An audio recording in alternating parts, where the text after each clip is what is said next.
Now, moving on to another story of people who really are still going through a bit of a challenge when it comes to their relationships. We have George Ikua. In case you don't know who George Ikua is, he's the widow, widower. Yeah, widower. He's the widower in the relationship that had passed with Janet Kanini, as you can see, the beautiful lady who used to be a presenter in one of these popular local TV stations. Now, we all know she succumbed. Unfortunately, she did get cancer, and it was a very tragic story, but we were all there rallying with her, trying to get into all these causes that she would get into to raise money for cancer and awareness for cancer. And unfortunately, she didn't make it. And this is now a few years later. And, you know, George is coming out and talking about not just his relationship with her, but many, many things that changed within him, including his friends. Now, according to George, he says that initially he had a few friends in his circle who were very privy to the kind of person that he was. He was a person with low self-esteem. He was a person who was struggling with identity. He had a bit of an identity crisis. He was a person who was struggling a lot when it came to his confidence, right? So he was going through a lot of those kinds of self-awareness questions, you know, that difficult journey that we all have to go through to find out who we are. And unfortunately, all the friends that he had around that time already knew him as that kind of guy. So when he met Janet, he decided, you know what, I'm going to take a whole new tangent with my life. I will completely block her out of her seeing that kind of man, that, you know, woye kind of guy, a guy who doesn't know what he's doing, a guy who doesn't know the direction he's going in life, and I will be a wholly different person. And the only way to maintain that narrative and create this new person is if she doesn't get to meet all of the friends I had before. So according to him, he completely got rid of all of his old friends, or at least the ones who knew the kind of person he was at that time, which was just like he wasn't fully where he needed to be. He wasn't the kind of man that he wanted to have in Janet's life, let alone in his own life. Now, moving on to another interesting facet, they did get married really young, and unfortunately, like 2 weeks into their marriage, unfortunately, Janet's dad passed on, and that shook their relationship.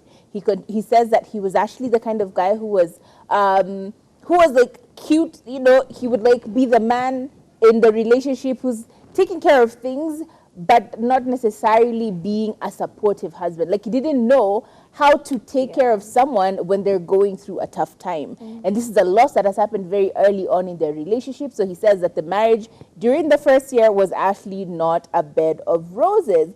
But he also continues to tell us an interesting story about Janet, which honestly has me a little teared up a little bit, yeah? So apparently, in all of his wisdom and his gifting self, he decided, you know, baby, I love you so much, I'm going to get you a gift.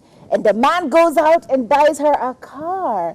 And he brings it all the way home and calls out Janet. He's like, babe, come see what I got you. She steps outside and she sees the car, and she is, of course, over the moon. A man just got me a car, my own car. She is over the moon, immediately hops into the car and starts to drive around, only for the car to stall and eventually stop. Why? There was no fuel in the car. So she calls him screaming, like, how the hell are you going to give a woman a car to go driving around with no fuel? What kind of man are you? Blah, blah, blah, blah, blah. She just went off on him. And since that day, he's just like, it's a memory in his head which goes, she kind of made me a better person, because these aren't things that you think about as a guy who's just like living your best life. You're just trying to impress your woman.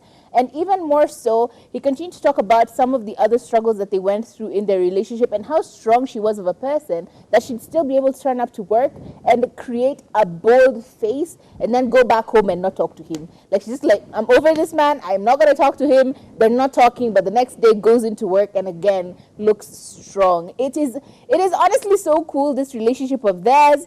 I honestly feel like they went through a lot. Well, in the end, of course, the relationship did become a lot more solid. They were together until the very, very end. George was a great, great man for doing this. And Janet was an amazing woman as well. But some of these stories kind of just make you laugh a little. Yeah. You're like, you know what? I get it. Relationships are just funny. He actually does, promote the narrative of do not settle for someone who you can't laugh with, someone who you can't have fun with, because these small things are the things that make your days. These small things, not the stuff we see on social media. It's those experiences of your wife calling you out or not fueling the car type kind of conversations that make the relationship what it is. Yeah. I love love, and I'm also a very huge believer of marriage works, you know. It's just you guys putting in the effort. And even when you've been in a relationship for a long time, I've been in a relationship for almost 5 years. Damn. Uni degree. Wow. Tunaanza masters. Anyway, I think just the key to, you know, even if you guys are mad at each other, I could be mad and I won't talk to him. And I think we like figured out a way to see if the other person is still mad. So in the morning, if your legs touch and neither of you like pulls away, you know we're good. But if your legs touch and immediately you're like, okay, we're still fighting, okay. Oh, wow. So that has just been the thing that, you know, you kind of figure out where you are. Even if we had a huge argument the day before, tunapitana kwa kama mabasi za asubuhi traffic. Hear me. No talking. But in the morning, you just have to figure out, is he still mad at me? And you just like accidentally on purpose just push your leg to his side. If he doesn't pull away, you're like, okay. Okay, cool. We're good. I like that. Yeah, so love works, marriage works, but only if you guys put in the effort. Yes, you will be mad at each other. You know, like bringing two different individuals together and trying to make them live harmoniously is hard because people are brought up differently. People came up with different ideologies. So these two people to come with their own baggages into one household, making it work, you really need to have been friends before. You really need to have a foundation of friendship and just being friends. Just be friends with the person you want to marry, because there are those days when that's the only thing that counts. It's just the friendship that you guys have together that will stop you from screaming out and saying the worst, you know? So yeah, marry your friend. Marry your best friend. Marry someone who will laugh at your jokes. Someone you can actually fart around. I have heard horror stories of babes who have never farted in front of their partner. Are you that kind of person? Can you tell us on the number 0770-729-366? Have you ever done the nasty in front of your partner with no shame, you know? Because you need to do it.